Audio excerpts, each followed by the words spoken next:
Good morning, everyone. I hope you guys are all having a blessed week. Hey, I wanted to go over two scriptures with you, and I got out my large print King James Bible, and we're going to be reading from that. And the first one is James 4:7. And James 4:7, he tells us, "Submit yourselves therefore to God, resist the devil, and he will flee from you." He says, "Draw nigh unto God, and he will draw nigh unto you." Well, how do you do that? How do you resist the devil so he'll flee from you? And how do you draw nearer to God so that he will draw closer to you? People, I've told you this a bunch of times, and this is a true statement. You're as close to God as you want to be. You're as close to God as you want to be. How you resist the devil and how you draw closer to God is by resisting the things that God hates. There is a list of those things in Galatians. And in Galatians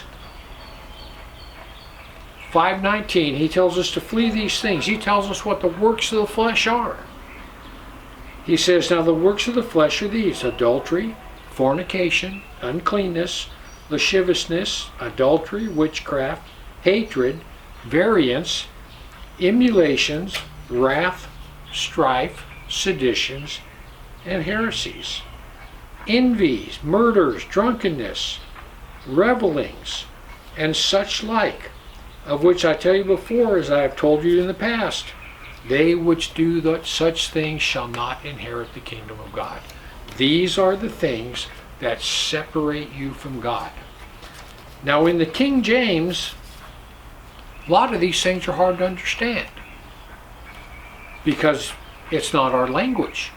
These are not words that we use. I mean, sometimes you have even trouble pronouncing them.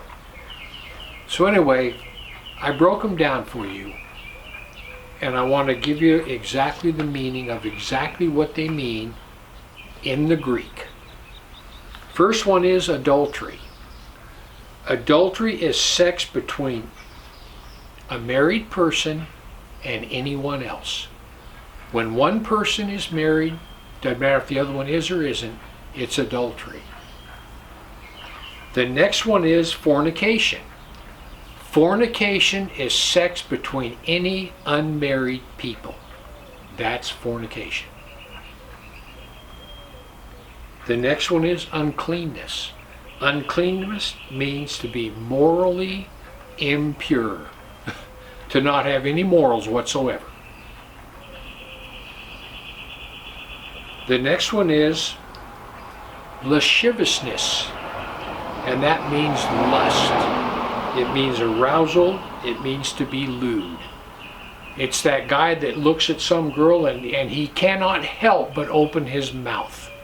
It's people that tell sexual, dirty jokes all the time, and they just do it regardless. The next one is idolatry, and that is to worship, blind adoration. You know, we even have shows in America named after that, American Idol. The next one is witchcraft. Witchcraft comes from the word pharmaceutos, and it means pharmaceuticals. It means to dabble in drugs, to alter your mind with a drug. In Revelation, it's called sorcery. And what most theologians break it down to is when it talks about sorcery, it's talking about men. Men that alter their minds with drugs. With women, it's called witchcraft. A woman that deals in mind-altering drugs is a witch. The next one is hatred, and that is to hate and have hostility toward anyone. The next one is variance. Variance means to deviate, to turn aside. It means to step off the straight and narrow path, to get sidetracked. A lot of people call it backsliding. The next one is emulations. That means to want to equal or excel above others. It means a jealous rivalry. It means to look down on somebody that has something you don't have and you want to surpass them. The next one is wrath. Wrath means fierce anger. The next one is strife, and that means bitter conflict to antagonize someone. The next one is heresies. Heresy simply means to teach false doctrine. The next one is envy.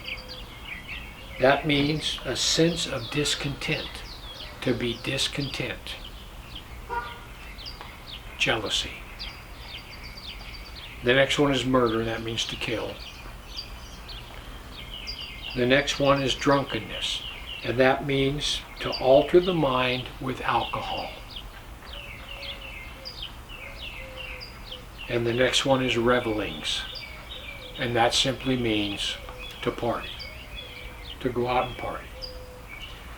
These are the things, all these things in Galatians 5:19 and 20, all these things put a wedge. They separate you from God. If you get rid of these things out of your life, you will draw closer to God. All these things are fiery darts that the demonic host put into your mind, hoping that you will act on them. James tells us you're as close to God as you want to be.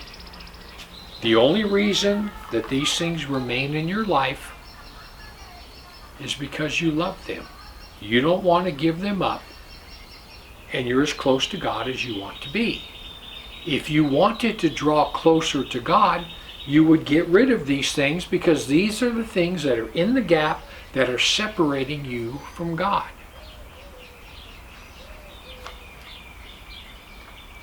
I know, the list, a lot of people live according to this list.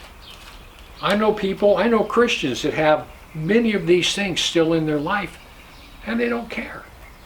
They absolutely don't care. You know why they don't care?